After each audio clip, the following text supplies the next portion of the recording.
Greetings, humans. Greetings, and welcome back to another fun-filled episode of Bear here. 29-year veteran of the woods. That's right, people. That's where bears live, don't you know? And 7 out of 8 TikTok women, they would agree, and rather see a bear in the woods than a man in the woods. It's YouTube's #1 show by a bear. Is there any other like this? It's your emotional support animal, people. Great to have all of you here today on another great, fun-filled, hopefully, barely live episode here. We're fighting for survival this time, people. Well, not so much bear. That happens every day, really. But some of the other movie studios out there, we'll find out momentarily. They are on the rocks, people. On the rocks. You figured, Memorial Day weekend, they did a great job. Well, not so much. Not so much at all, people. But we will save that for a moment because we always got some great campaign updates for you good people. So let's just jump right on into that. As we've got here, Titan Mouse and Might, Miasma, Vibe 3 from Gary Shibman. It is still stuck at $13,000. So come on, people. Let's push this where it needs to go, people. That's right. Higher and higher some more. Of course, we've also got Uncle E out here. $824,400. That came up quite a bit. I saw where they were doing the reintroduction of Comicsgate Live. Like, wow, that's like a year or two late, but okay, yay. I mean, he had a whole collection, people. Uncle E, he had a great collection of folks there on the chat. It was a who's who of who's that? Who, what, who? Do I know that guy? Huh? Oh, okay, all right, so they got some sort of projects and yada, yada, yada, and blah, blah, blah, blah, blah, and I don't, whatever. It's just like,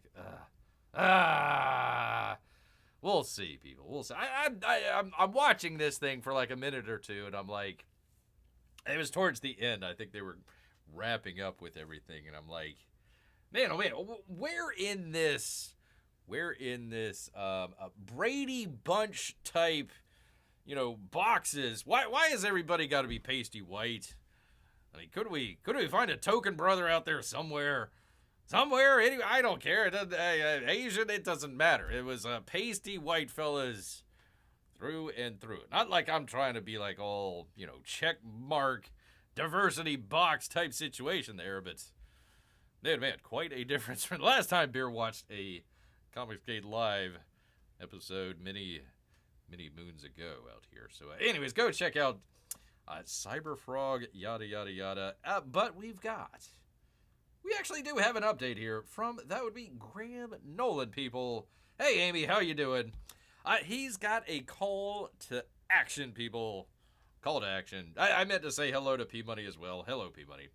115-page hardcover collecting over a decade of fun and whimsical strips out here, people. He's got the sign-up page live now. I'm thrilled to share that my Sunshine State campaign is launching soon. Get ready for 115-plus pages of heartfelt strips in stunning hardcover book, people. Sunshine State is my soul on paper. Ow, that's gonna hurt. Characters I've drawn for decades, inspired by Florida roots. It's a nostalgic escape to simpler times, a break from the noise of today's social media world. Yay! Sign up for exclusive launch updates, yada, yada, yada. You can go check that out on his, do I have it? Hold on, let me check. Yes, I do have it down in the description. Why I doubted myself. Bear, why do you doubt yourself? It is down there in the description. CompassComics.com, people. Go check that out. If you like a little bit of fun in the Sunshine State, people. Looks like a gator, a seagull, a turtle, and a giant roach, apparently. Where are the bears? That's where I want to know what the heck happened to the bears, people. Urgh. That's a cute little alligator jogging on that drawing. It is. You don't see that many gators jogging, though. Usually a little bit slower. A little bit slower than that, but yeah, must see some food. Or happy hour, they're saying. Drinks. Apparently there are drinks involved as well. Is there like a mouse? What is that on his tail? I for some reason I look past that. There is I'm guessing some sort of mouse? I guess I looked past it because it looked like the turtle had something in his hand, but apparently it's some sort of mouse with a top hat and a scarf. Must be cold where he is. Must be cold. Who knew that many animals wanted to get drunk, says Peabody. Yeah, all bears got to do is wait till the end of the show here. And then we're on it. And we're definitely on it, people. So there you go. Go check it out. It is down in the description. Well, at least the website's down there in the description. You go check it out at compasscomics.com, people. It does need a bear, though.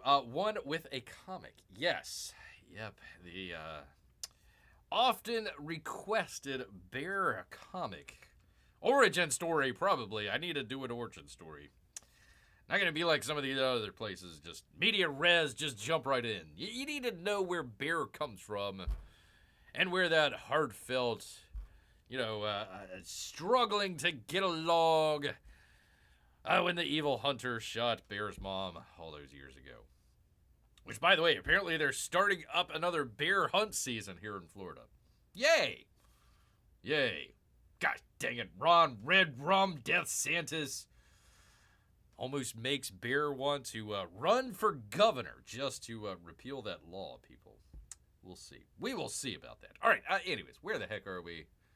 Got something going on here, man.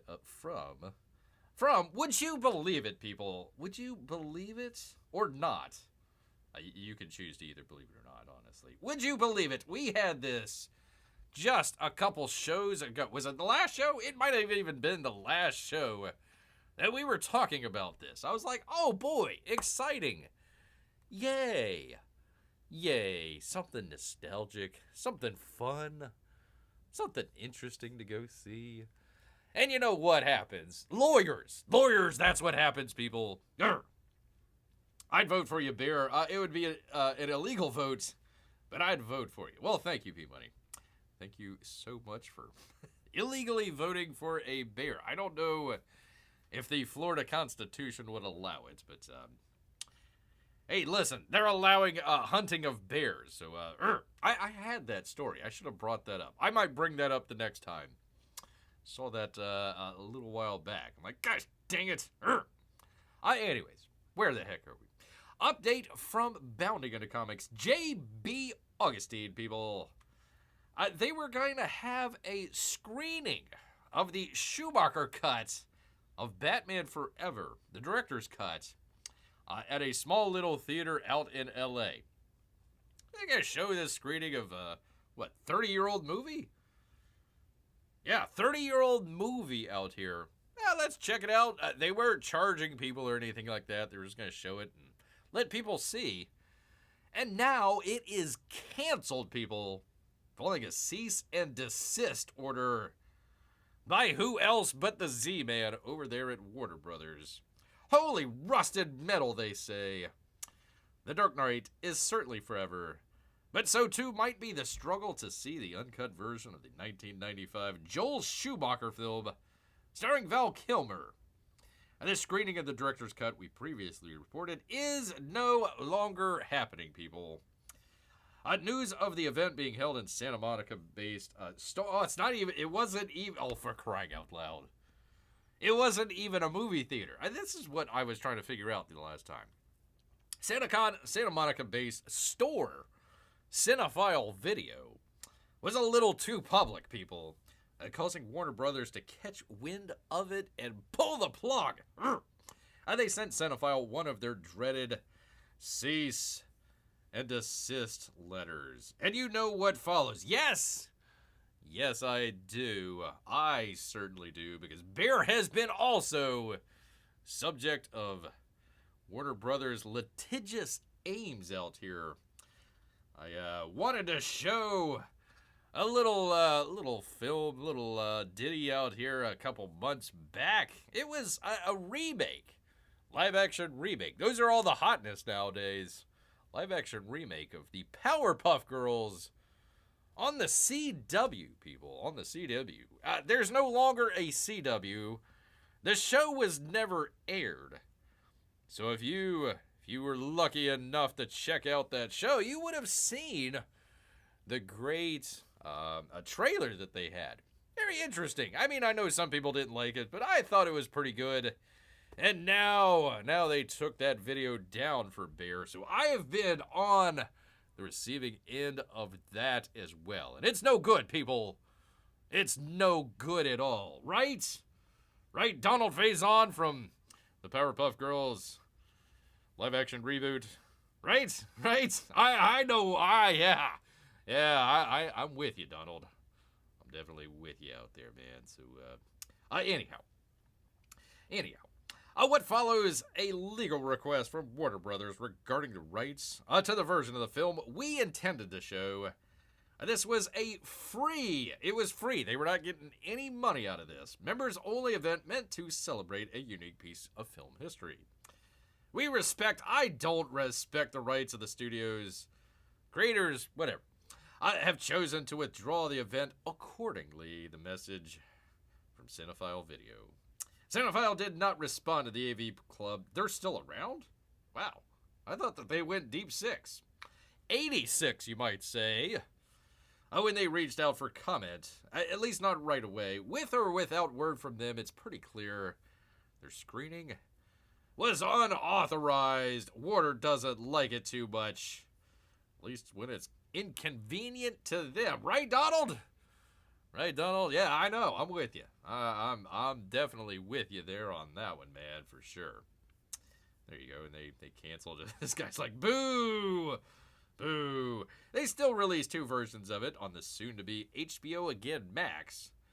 But Snyder and his army of online support trolls largely forced the studio hands. The chaos they found themselves in while trying to right the ship after Snyder's departure, it didn't help much. Local minorities are lobbying for equal treatment, not just for Batman Forever's Schumacher cut, but for the director cut of Suicide Squad, that would be Ayers, and the full uncut version of Superman 4, The Quest for Peace. Why? Why would you want to even see that? Please, just burn that one.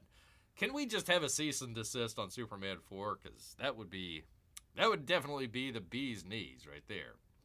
A precious few would care if the letter would burn again and never see it again. Add Bear to that. However, in either case, hopes for a restoration of the original intended vision are in vain from our good friends out here at Warner Brothers. Litigious yet again, people. Litigious yet again. I'm trying to think what would have made a director's cut of Batman Forever better. Apparently there was a little bit more of Two-Face. They had that. They also had a... Oh, that's right, P-Money, you weren't here. They also had a... if Bear is remembering correctly, Batman had amnesia. He, had amnesia, and then he had to come back and, figure out that he's Bruce Wayne and Batman. And then he goes on to defeat, Two-Face and... Who else? I know Jim Carrey, right? Jim Carrey. The Riddler. The Riddler. There we go. Crazy old Jim Carrey, people.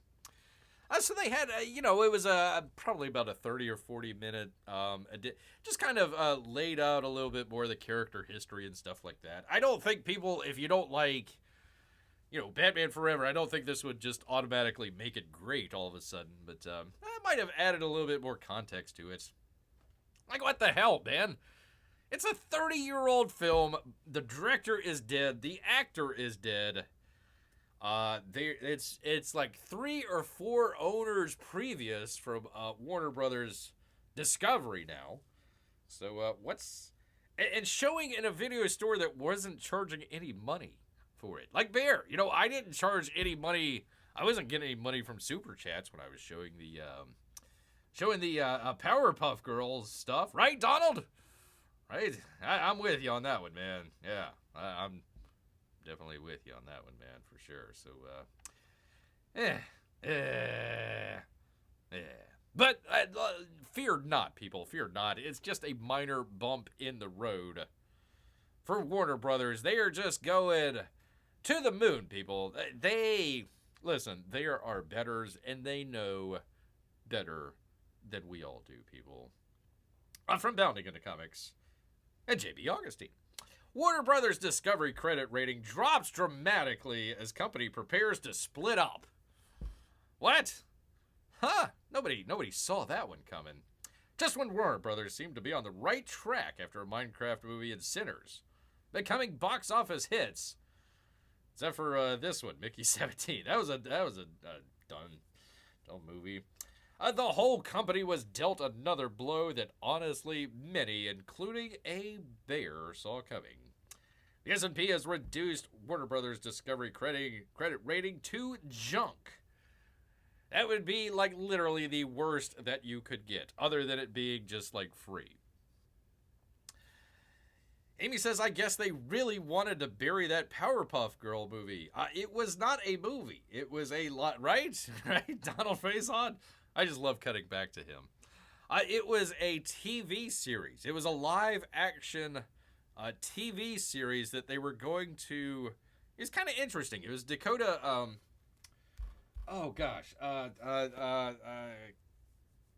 Diablo Cody, who did like Jennifer's Body and a couple other movies.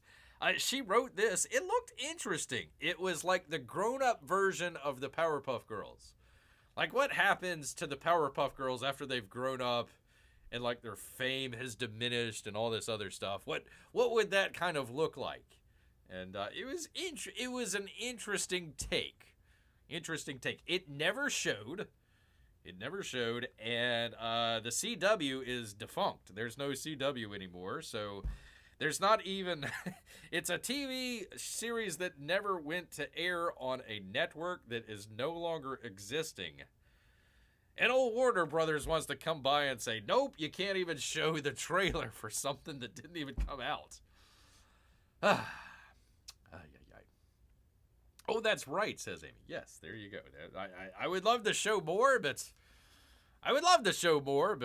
unfortunately, I would get struck. So I can't do any more than Donald Faison's face, looking smirkily at Warner Brothers, saying, "What's up? What's up with that? Bunch of honkies." So Warner Brothers Discovery is the equivalent to my email junk I just delete as fast as I can. There you go.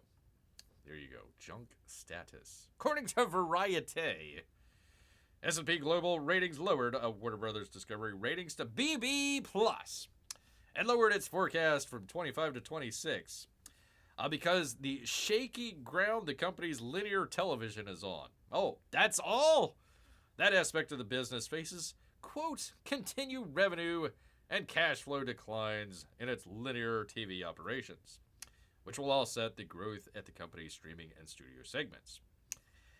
Yeah, you really think that the studio is growing? I don't think so. The S&P doesn't foresee Warner Brothers exceeding $9 billion in the next 3 years before taxes, interest, yada, yada, yada. That means they'll have a higher... Well, we don't need to get into all the debt and the ratios and all that. That's way too much numbers, but it's the point that counts here. It added that a BB plus credit rating is one step below the lowest rating in the highly speculative grade by market participation. So basically, buyer beware. If you want to buy some Warner Brothers stock, it's probably going to go down. They've lost like half of the value of the company. Discovery bought Warner Brothers from AT&T. They could have just said, you know what?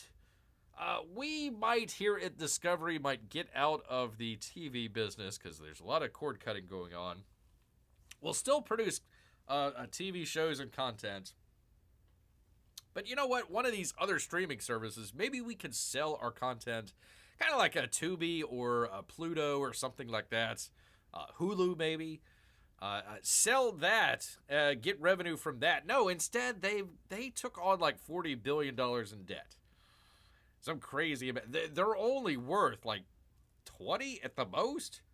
So their value is worth about half of what their debt is, and as they're saying, they're not going to make more than $9 billion in the next 3 years. Not sure that's a good place to be. Not sure that's a good place to be. While there's speculation of a massive company-wide sale, ahem, DC Studios, and rumors that what the Z-Man and Discovery Inc. acquired Warner Brothers in the first place, which was a mint, people. They paid quite a lot. There's no sign of one yet, at least not overtly a sale. However, we are seeing maneuvers concerning Warner Brothers Discovery declining TV business. And we'll get to this guy here in just a moment. Pedro Pascal. Reuters reported earlier this month that Warner Brothers Discovery is looking to sell or spin off its cable channels and focus on the growing streaming market. The latter avenue has been a boom for them as they experienced a gain of 5.3 million Max subscribers in the first quarter of 2025. Oh, good for them. But cable revenue fell by 7%. Womp, womp, womp, womp. Studio revenue is down 18% due to the failure of one movie in particular, Mickey 17. Which, by the way, if you haven't been keeping track, let me see if I can bring it up here. There's our upcoming. So, Final Destination did really well. Next one we got coming up is F1. That's split in half with Apple, so we'll see. The next one up, and we'll talk about this in just a minute, is Superman. This could be the make or break for Warner Brothers right there. Then you got a couple of other ones as well. $80 million for The Bride. It's like a Maggie Gyllenhaal musical. Like her daughter was part of the Antifada at Columbia University and got arrested. So, yeah, I'm definitely going to be avoiding that one, Maggie. So good luck with that. So we'll see. We'll see how that turns out. But studio revenue down 18%. In all, the company missed the mark on its quarterly expectation to start the year. To add insult to injury, their streaming business, though prospering, still has an awkward outlier to address. Some of you may recall that a few years back, Warner Brothers Discovery announced they had an interest in entering the free ad-supported streaming game.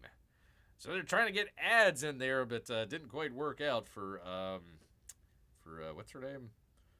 Bella Ramsey. I'm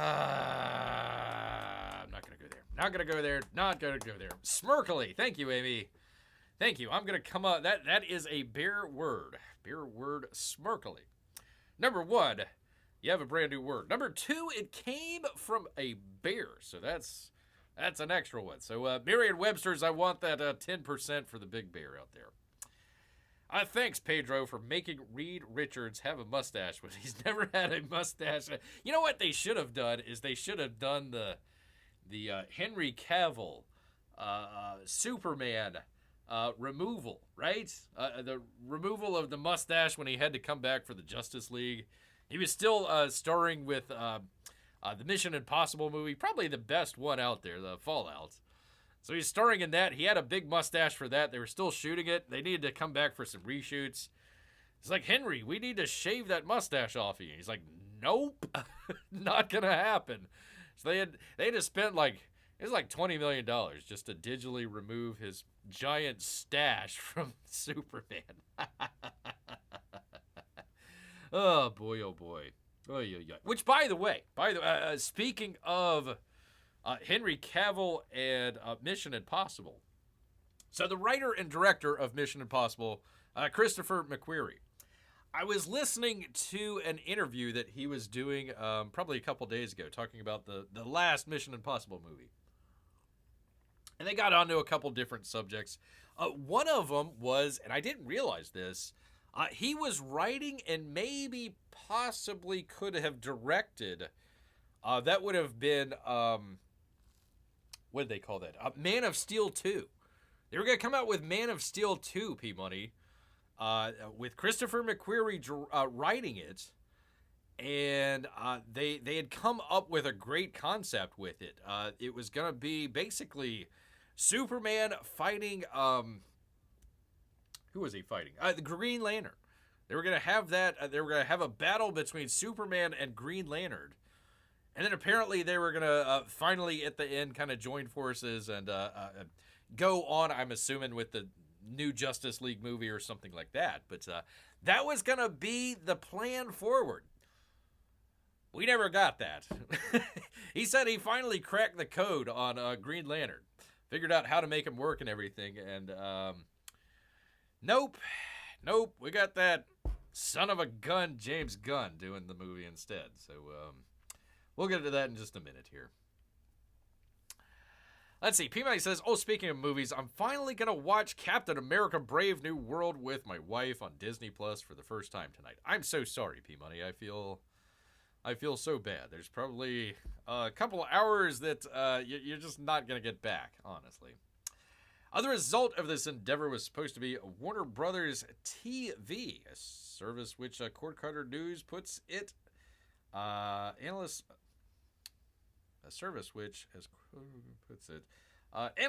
thought it would rival Pluto TV and Tubi. So it would get from Warner Brothers, all that sort of stuff. However, that was 2 years ago, and Warner Brothers Discovery hasn't shared a battle plan or a launch date. It ain't happening, man. It ain't happening. So yeah, they'll probably sell it to one of these folks out here. What are you looking at, lady? Don't look at me like that. Crying out loud. Everybody else is doing. Yeah. Anyways, it goes on. It goes on, people. But Warner Brothers definitely in trouble. Their only hope, people. Their only hope is the TV streaming side of things. So let's see how well that's going, people. From Variety and Jack Dunn. The Last of Us final reaches 3.7 million views. They're touting this. This is like touting. Look it up. Look. I'm beating my chest here. We got 3.7 million viewers. There's like YouTube people that have 3.7 million viewers. That's not, and that's down 30%. Look at us. We reached 3.7 million viewers, down 30% from the premiere. Although it's hanging in there with season 1. Yay!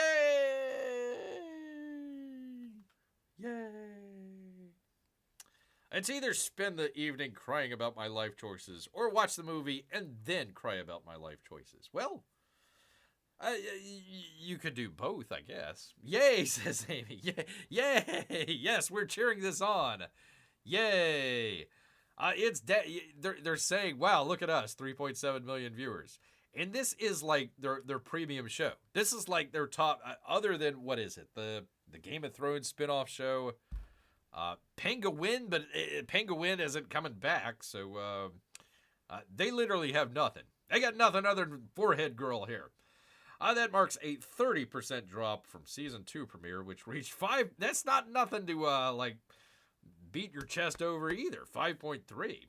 However, season 2 is overall outperforming season. It needs to. It has to. It should. Usually, your season 2 shows, whatever they are, should outperform the first season.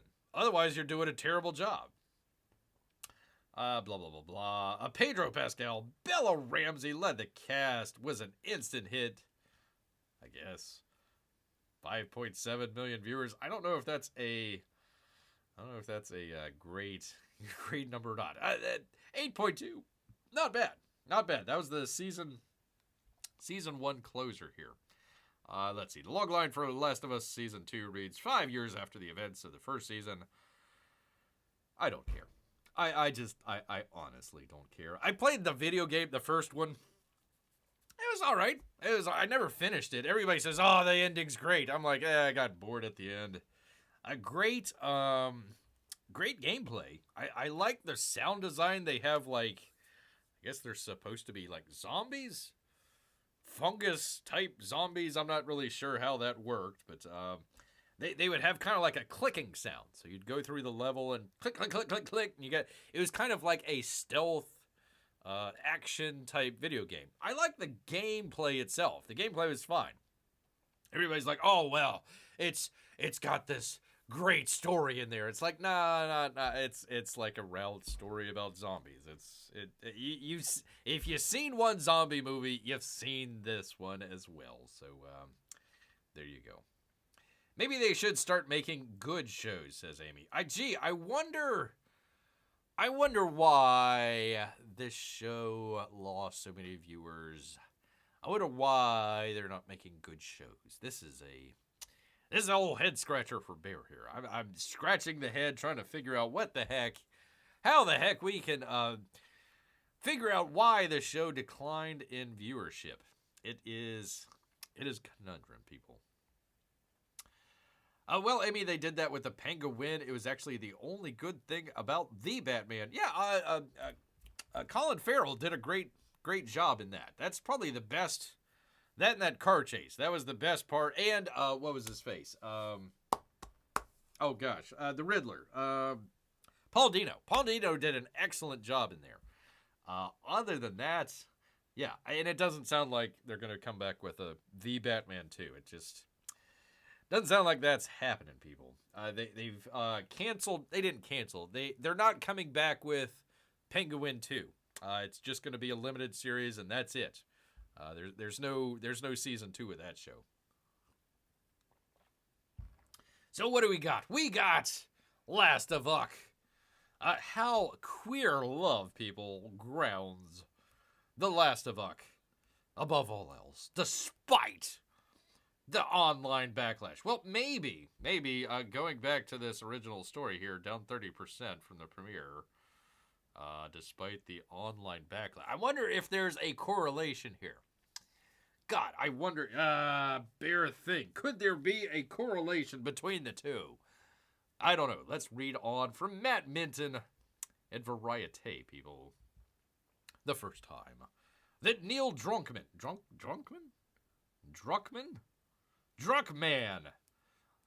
That sounds like a Warner Brothers. We need to come out with the Drunk Man. There we go. And Craig Mazin's HBO adaptation of The Last of Us majorly deviates from the game. Oh boy. It is also the first time the show begins to find its voice. Oh!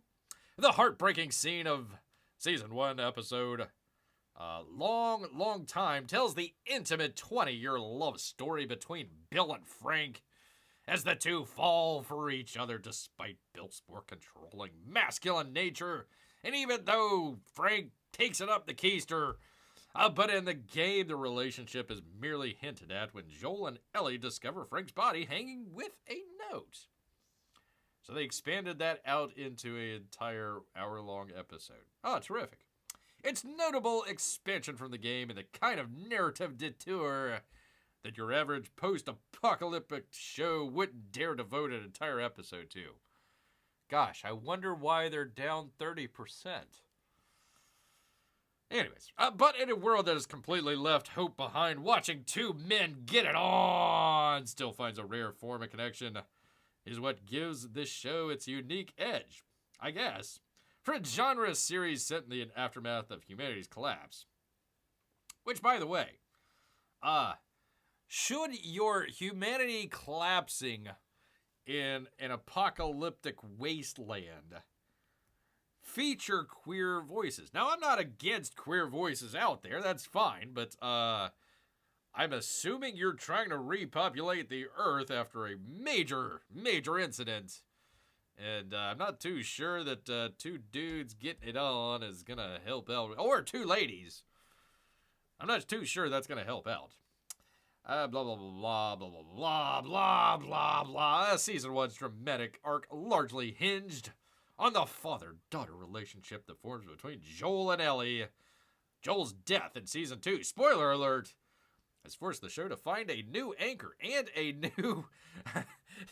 They got rid of... Not that I'm trying to promote Pedro out here, but they got rid of their main actor? Seriously? And brought in a smooth forehead lady? Okay. I'm sorry, Peabody. Get it on the television screen. That's right. Yes. There you go. Anyways, there we go. A slow love burning story. Blah blah blah blah. It goes on. It goes on. It keeps going on. Keeps going on, people. I'm not gonna bore you with all that sort of stuff, but I wonder why. I wonder why it went down 30%. I have no idea. And why Warner Brothers is just doing so terrible. This is just strange, people. Just strange. Well, people. We switch on over to Disney. It ain't looking too much better either. This was a couple days ago, but I just now saw it. Maybe you already knew about this, but Avengers, both of them have been delayed. Marvel pushes Doomsday and Secret Wars back to December 2026 and 2027. The Avengers will need a few more months to assemble, as they say. They're pushing it back December 18th, 2026 and December 17th, 2027. So instead, you're going to get an untitled Disney film in its place. Probably another live-action remake of, I don't know, Bambi.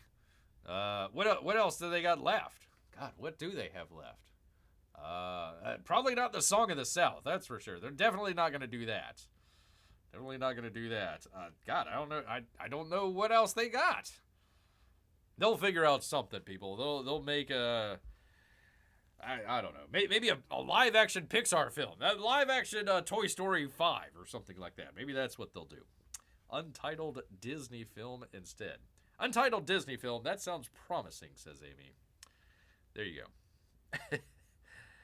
The Watcher in the Woods. I don't know about that one.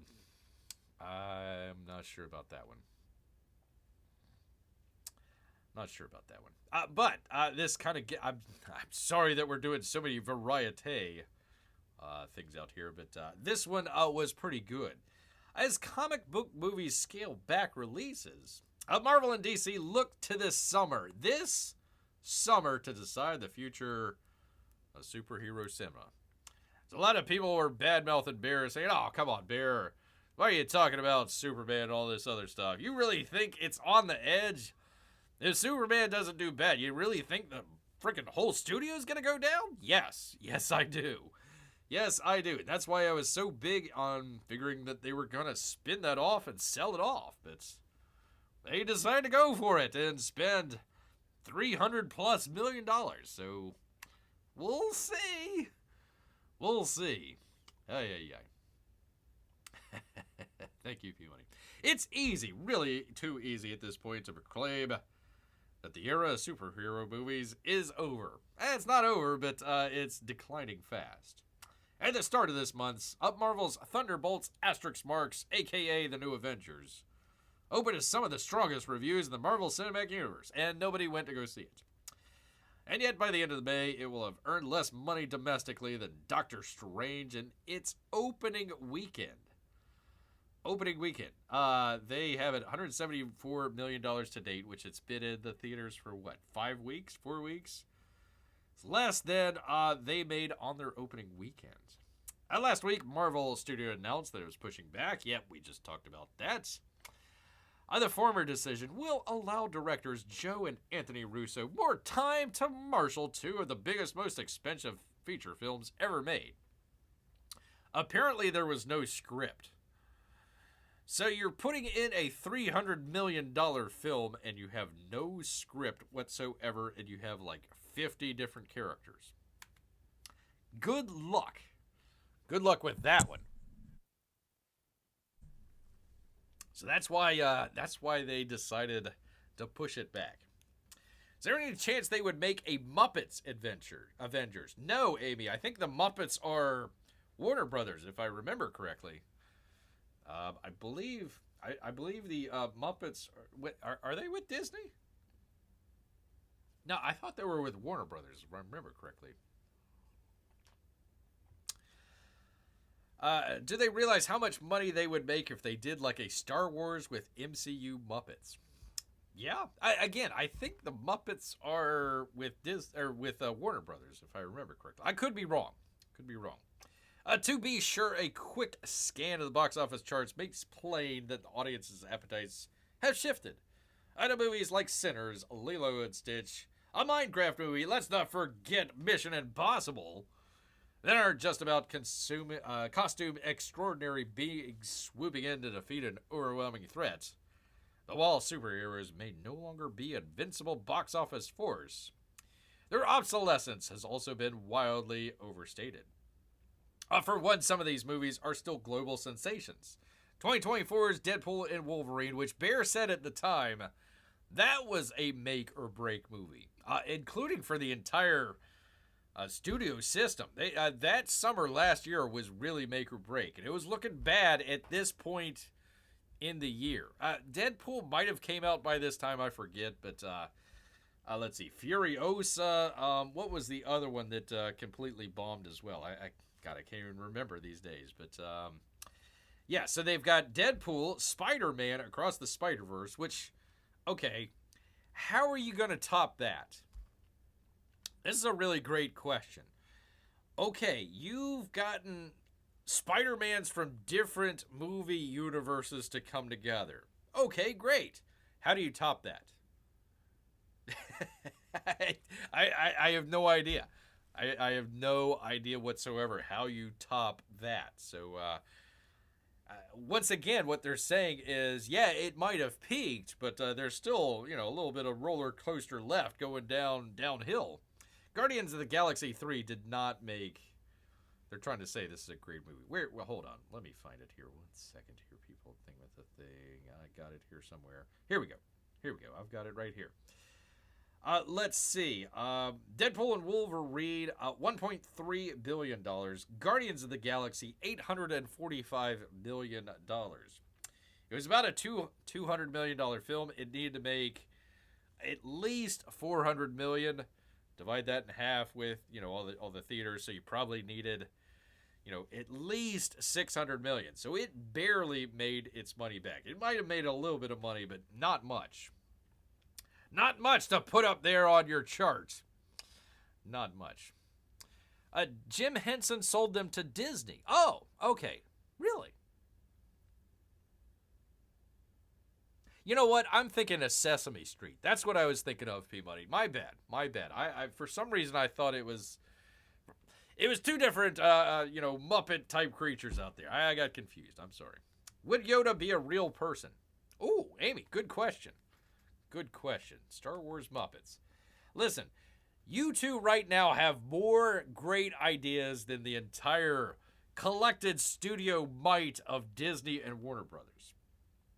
In July, DC Studios and Marvel Studios are each taking strikingly creative risks in hopes of reintroducing their respective cinematic universes. Superman, written and directed by co-DC Studios, that'd be the gun out here, will be the first time the Man of Steel headlines a movie in which he is but one of dozens of other superhero characters, a decades-long comic book conceit that hasn't really ever been tested with audiences that don't know their metamorpho from their Mr. Terrific. Which, by the way, literally you had a script in hand for Man of Steel 2. You had it in hand from a great writer. And you completely blew him off and decided to go with James Gunn instead. Womp, womp, womp. Lesser and monies make a good team. That's true. That is true. For the Fantastic Four, the second feature film from WandaVision? Really? Director Matt Shankman? Okay, good luck with that one. Marvel is taking the opposite approach, reintroducing the company's first family in a retro-futuristic 1960s New York City. I think if they keep it retro-futuristic 1960s and keep it there, I think it will do well. I think if they just introduce it to retro-futuristic 1960 and do some sort of halfway through the movie or in credit scene or something like that, where I think they already are, because they're already in the Avengers movie, I think. So they're going to take him out of the one thing that makes this movie unique, and it's just going to be blah. And really, honestly, Fantastic Four, it's more like what am I trying to say? An adventure type film out here. More so than fighting bad guys. Wonders of the universe type situation. So if they could do that, great. But I don't think that they're going to do that. Plus, they got old Pedro out there, so yeah. Both of these movies shoulder a burden beyond their own commercial prospects. Corn Sweat's Superman failing to soar would be kryptonite for Warner Brothers, people. Not long-term plans for its wider DC universe. It would be kryptonite for Warner Brothers, period. And Pedro Pascal and the rest, stumbling while taking their titular first steps, would seriously weaken the storytelling foundations for Doomsdays and Secret Wars. Wonder if possibly they're delaying that just to see how well maybe the Fantastic Four does. We shall see. So it's fair to say the stakes are quite high. If these movies don't work, or if audiences actually have had just their fill of this genre, that superheroes really could wind up fading into the pop culture periphery. Like rom-coms and westerns. Didn't I talk about westerns and superheroes, gosh, like 6 months or a year ago or something? I remember talking about that. I specifically said westerns, for sure. No genre totally disappears in Hollywood. Yada, yada, yada, blah, blah, blah, blah. But cutting Marvel's output over the next 2 years almost in half, Disney has mitigated its exposure and given its highest grossing division necessary creative breathing room. Gee, why didn't they do that in the past 20 years? Crying out loud. Anyways, it goes on, blah, blah, blah, blah, blah. They talk and they talk and they talk, but we all know what the score is, people. If Superman does, I'll just say, if it just does okay, like if it makes its money back, I would consider that a failure. I don't know if Fantastic Four, I bet you it'll do okay. It will probably do okay. I know some people think it's not going to do well. I bet you it'll do okay. I bet you people like the new concept of what they're trying to do in that movie rather than the 50 previous Marvel films. So we'll see. We'll see. Let's see. Would our company be called the Lesties? Or it would be that or the Monsters. I like that. I like that. The Monsters. I think Fantastic Four will make money because people have been waiting for them to join the MCU since the beginning. Then why didn't those same people show up for the last Fantastic Four? Obviously, it was Josh Trank, and it was a very dark film. I get that. Why didn't they show up for the Jessica Alba films? Fantastic Four has never worked on the big screen, so this is a big gamble. I like how they're putting it into the 1960s. I think that's a proper place to put them in. But we'll see. We'll see. I think more people are going to go to the sort of soft reboot / interesting concept of the movie instead of, oh, here goes another Marvel film. Oh, well, let me do my homework and watch all 57 films that came before it. So we'll see. We'll see. Because those Fantastic Four weren't part of the MCU. But what is the special sauce that the MCU is going to bring that the Fantastic Four has been missing? It certainly isn't Pedro Pascal. Maybe a high budget? Maybe? Look, I mean, the set design, that sort of stuff, it looked good. The trailer looked good. If they could just, if they would just make a normal film instead of oh God, the world's going to end for the 50 billionth time, then yeah, it would be an interesting, good film. If it's talking about space race and kind of the 1960s and kind of a retro futuristic look back, that's going to be the draw. But, Pedro Pascal, I don't know, man. I don't know. An actual Galactus might help. Okay, you're scaling up your bad guys, so how many times are you gonna save the universe? I mean, I would love to see one of these movies say like, you know what, I'm a little bored right now. I don't feel like saving the universe. Let somebody else, let Hawkeye take care of the universe. I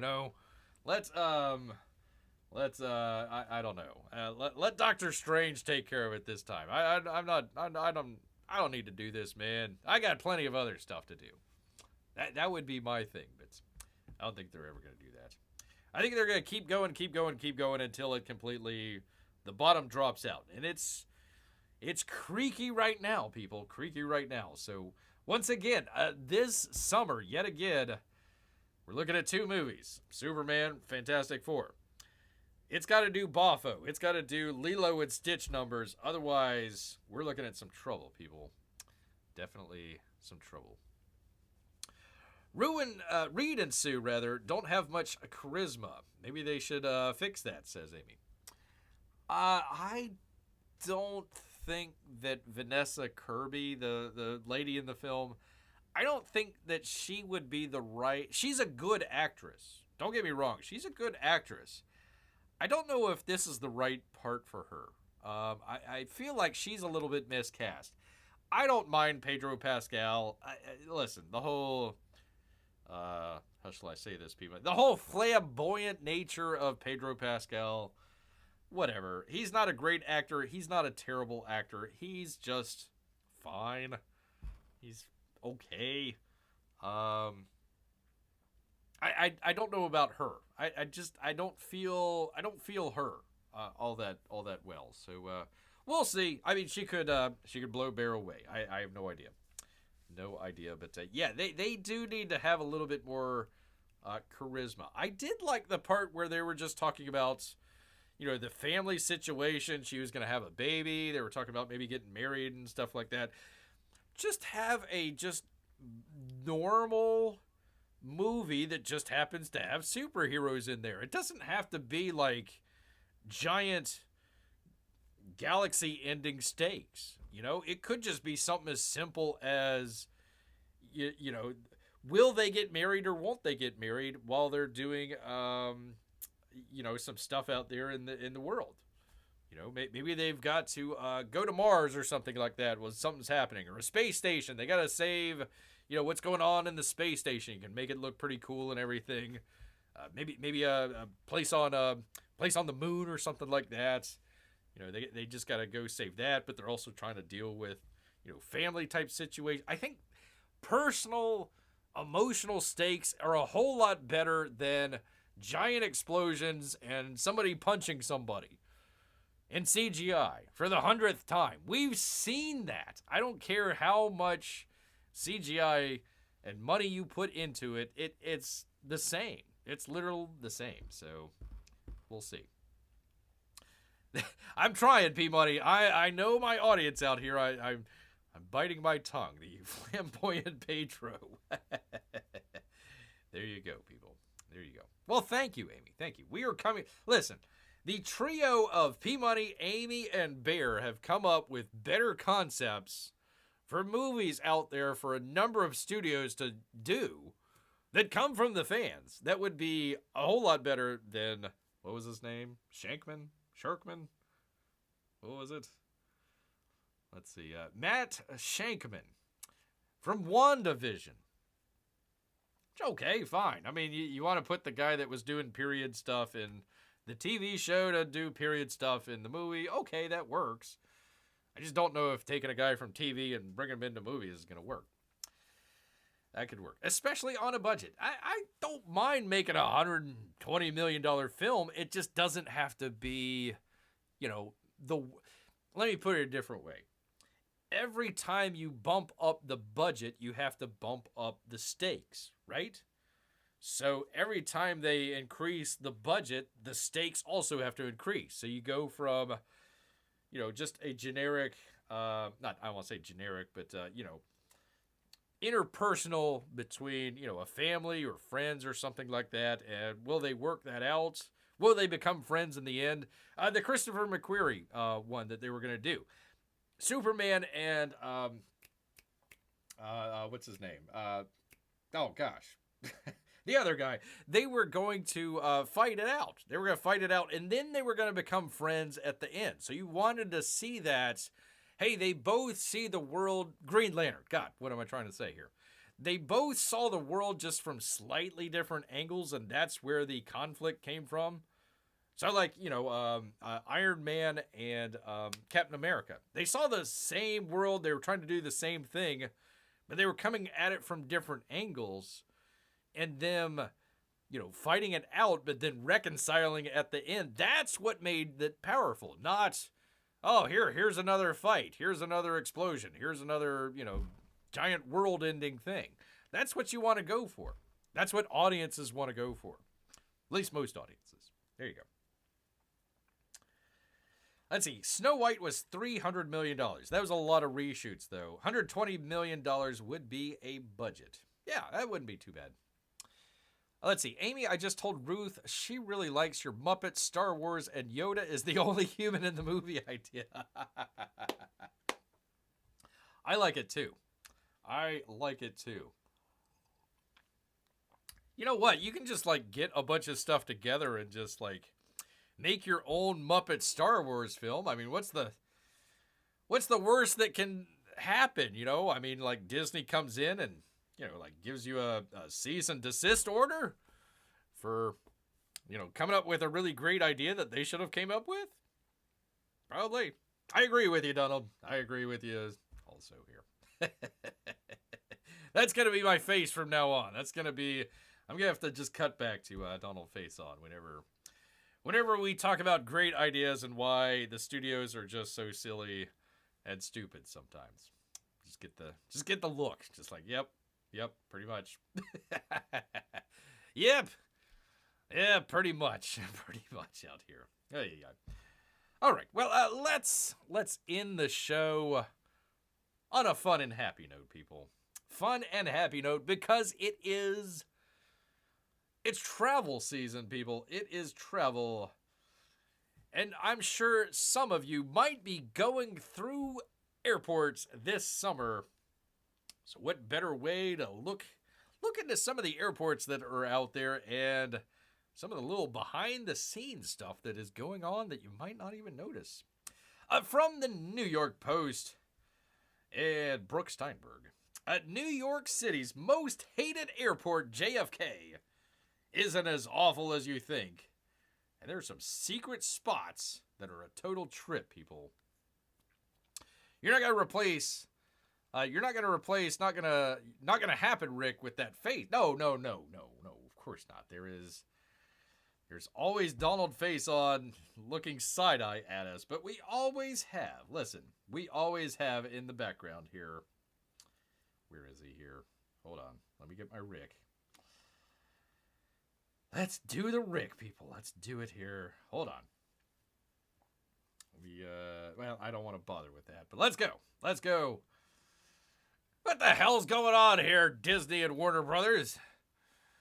First you tell me you're going to go down with stinking films, but yet you got Muppets that you can do a freaking Star Wars movie with? That's got to happen, Rick. That's got to happen. No, of course not, P-Money. My favorite clip of all time. Of all time, people. All time. All right, anyways. Roughly 63 million poor souls traveled through JFK International last year. At least 62 million probably vowed to never make the same mistake again if they could help it. Face facts, they said. New York City's most notorious airport doesn't exactly put its best foot forward. No matter how many billions of dollars are spent trying to make the confusing sprawl make sense. But tucked away into the tangle of twisted roadways, crowded concourses, and endless construction projects, you're going to find a surprising number of surprise finds, people. Some of them might even make your next date with airside agita the tiniest bit possible. Tiniest bit enjoyable. That's a weird sentence. All right, anyways. Replacing Rick with side-eye. That's not going to happen, Rick. That's not going to happen. That's always a great marketing tool for an airport. Not as awful as you could think. Well, it's not, people. It's not, because guess what? Guess what they actually have here at JFK? An animal place. Yay! Yay! JFK's most exclusive lounge has every comfort a globetrotter could hope for. Could hope for. But no amount of miles accrued can get you this serene sanctuary, people. Man, oh man, they are tongue-twisting beer here. Unless, of course, you're a dog, people, or any other type of animal. In that case, you're welcome with open arms at the Ark. It's a privately owned 24/7 hangouts for a veritable menage of well-traveled creatures. From dogs and cats to horses, elephants, birds, and even spiders. Oh my God! What about bears, though? That's because the company provides space for zoo animals being moved around the world, as well as dogs and cats being shipped by their owners. We see goats, ships, pigs, sheeps. We see goats, sheeps, pigs, cows, horses. As a matter of fact, we have an Icelandic heir coming in with the very large shipment of small Icelandic ponies, they told the Post. And there's a reason why it's so swanky. Air travel is more stressful and anxiety-ridden for animals than it is humans. Yeah, because most animals don't have the concept of flying. That'd be one reason why. We should not just assume that animals are like people and can travel with us or without any kind of thought to it, they said. Many people traveling with pets don't understand how complicated it is, especially the cargo and public health aspect. A lot of what we do is actually educational because you don't even think about it. Because many of the rules surrounding animal travel, the Ark runs a tight ship, tighter than Noah's. They have direct access, people, a necessity when loading and unloading bigger beasts, and work hand in hand with multiple government agencies for safety, like protecting the public from diseases during animal transport. The Ark also runs a pet boarding program when jitsy jet setters, I need a safe and convenient place to keep their pets while they fly around the world. For an overnight stay, pet parents can expect to pay $150 a night for the first night and $125 for each additional night. Your pets are your family, and you want to make sure that they're being handled properly, the folks at Ark have to say. There you go, Bear. Do a live stream from JFK Airport one day. I went to JFK. I'm never going to go back. Never going to go back. Wait, was that that might have been LaGuardia. Might have been LaGuardia. So I might not have went to JFK. Might not have been. I got I got stopped by ICE. That was fun. Got taken back to the detention room for a couple minutes, trying to figure out what the heck, Bear, you're doing here flying in. Commercial from Germany. What's going on here, man? Like, yeah, well, that's what it is. What I could have used, and what a lot of you could have used, is a swanky bar, people. Tucked behind a copper-paneled wall in the Centurion Lounge at JFK Terminal 4. Thirsty travelers will find the 1850 Speakeasy Bar, which looks nothing like a typical airport lounge. The design of the intimate space, the lighting, the dark woods, the cozy booths, and truly phenomenal cocktails makes you forget you're even at an airport, people. Said American Express and airport beer be darned. Expert bartenders at 1850 conjure up a sophisticated version of classic New York cocktails, including an espresso martini, amongst others as well. The drink menu was curated by award-winning mixologist. I wish I was an award-winning mixologist. Jim Meehan, founded for his work with PDT. President Donald Trump? Oh, please don't tell. Don't get them confused, people. In New York's East Village, there's also a rotating experimental menu with a theme of travel meets New York. During the day, 1850 also serves as a cafe, but only a select few American Express card members can enter. So if you don't got that card, you ain't getting inside, man. Ain't getting inside. Can you only go to the Ark at JFK if you have 2 of an animal, says Peabody. That sounds about right. Sounds about right. ICE discriminates against bears. Black bears at that, Amy. Black bears at that. Well, one of the things that I would have liked to have seen if we were there, in addition to the bar, would have been a nice green space. That would have been nice. That would be the rooftop greenery. The garden takes things to new heights, people. Tucked away in Terminal 5, there's a secret rooftop garden, accessible to all passengers, post-security, obviously, with stunning views of the Manhattan skyline. Look at that! What a great skyline. The T5 rooftop and wooftop lounge spans across 4,000 square feet and is complete with charging stations, free Wi-Fi, a dog walk, and New York-centric food and beverages as well. I'm assuming hot dogs. There's also landscape greenery featuring shrubs and plants, including oak-leaved hydrangeas, lily turf, and sweet spire, people. While the T5 rooftop initially opened in 2015, many travelers don't even know about it, or that it can be accessed. The entrance to this space is a slim glass door that almost looks like an entrance to a closet. Yay! As New York's hometown airline, T5 was designed to show off the pride we have for our city. Look at there. Look at those beautiful views. The outdoor space is located across from Gate 528 and is open daily from 6 a.m. to 10 p.m. I don't know if it's closed for winter or not. I have no idea. Go ahead, put Donald at a Trump bar at the airport. I don't think he drinks P-Money, but we could. The PDT.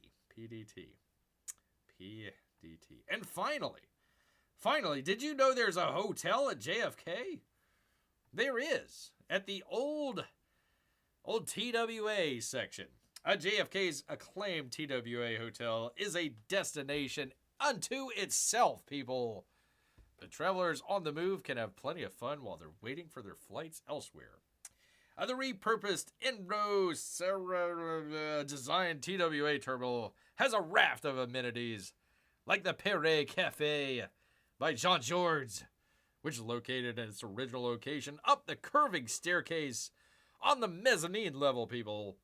The world-renowned chef partnered with Taste on the Fly, a leading bouquet airport restaurateur, to offer breakfast, lunch, dinner, and would you believe desserts, people, look at that view, people. Look at that view of the parking lot and more construction. What a great view. The menu offers both timeless recipes and dishes the modern traveler will love, transporting guests to the jet age. While walk-ins are recommended, reservations are highly encouraged at the coveted dining spot. The Lisbon Lounge within the Paris Cafe also serves meals and offers a full bar. Yay! Seating here is available on a first-come, first-served basis, and reservations are not available. Food is served from 10 p.m., and cocktails are served until 11 p.m. nightly. Also on premises is a infinity rooftop pool, because I know when you're traveling, the first thing you want to say is, boy, I really wish I could take a dunk in a pool. Infinity pool and observation deck, offering fantastic views, people, of planes taking off and landing. Yay! Anyone can snag a day pass, whether or not they're staying at the hotel. Reservations for the pool, which is open year-round, P-Money, and heated in the winter, can be made through the hotel's website or another place where they're being sold for $50. A non-guest can also reserve a day pass on the site. 24/7 Fitness, which claims to be the world's biggest hotel gym at 10,000 square feet. For the low price of $25, people. So after you're done getting your pet walked, and your cocktail shaking, maybe a little bit of food in your belly, you can go take a swim and lounge out there watching flights take off and land as you struggle to hear what the person next to you is saying. What? What's that? I can't hear you over the jet taxiing right next to us. Oh, okay. There you go. There you go. My family always goes to the airport hotel the night before our flight. It just makes the experience more enjoyable because we aren't rushing, packing, or rushing to make our flight. That's a very good point there, Peabody. So, yeah, you can always stay at the TWA at JFK. There you go. Maybe views of that fancy Ark dog park. It doesn't look like it. Doesn't look like it at all, Amy. Looks like it's just... I love that they say, look at these great views, and it's all like concrete. It's like concrete as far as the eye can see. Oh, yay! Look at all the beautiful concrete that we have outside here. What a great view. What's that? I can't hear you over the jets taking off and landing. At least we got this infinity pool to look out onto the beautiful taxiway and runway out here at the JFK TWA airport, people. So, P-Money, if you got a flight into New York, that might be the place that you want to stay, is the JFK Hotel, because it's right there, literally at the airport. It used to be it literally used to be the airport until they expanded. Then it became a hotel. It became a hotel with get drinks and gym and go out there by the infinity pool and all that great stuff, people. All that great stuff, people. So there you go. You come to Bear's Show to learn about all the great stuff that's going on in Hollywood, but you stay here for travel tips from a bear. There you go. Yeah, I'm so sure that hotel is cheap.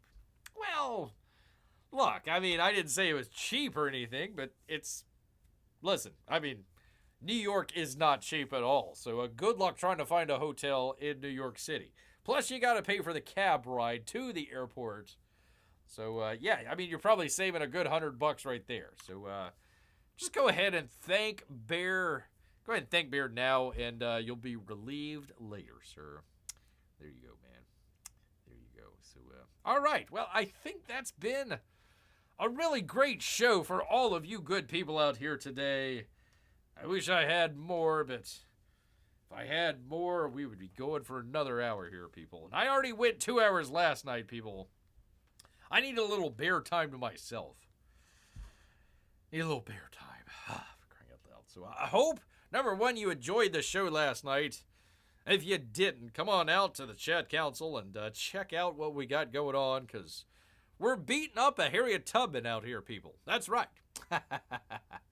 That is right. Oh, by the way, Amy, is there a drawn and quartered tonight? I think I caught the last minute or two of the last one, and I think Mike had some issues on his computer or something. I know that they did not do Mission Impossible. Gosh dang it. They should do that tonight. So let us know if they're going to be doing that. But in the meantime, let me say thank you. That would be to Peabody, Mrs. Peabody, all the little Peabodys, Amy and Melissa as well. And of course, all of our Russian bots and lurkers, people. Okay, thank you, Amy. Thank you so much. But you know what, people? All this talk, it's made Bear hungry. So he's going to head back into the woods. So until next time, grrr!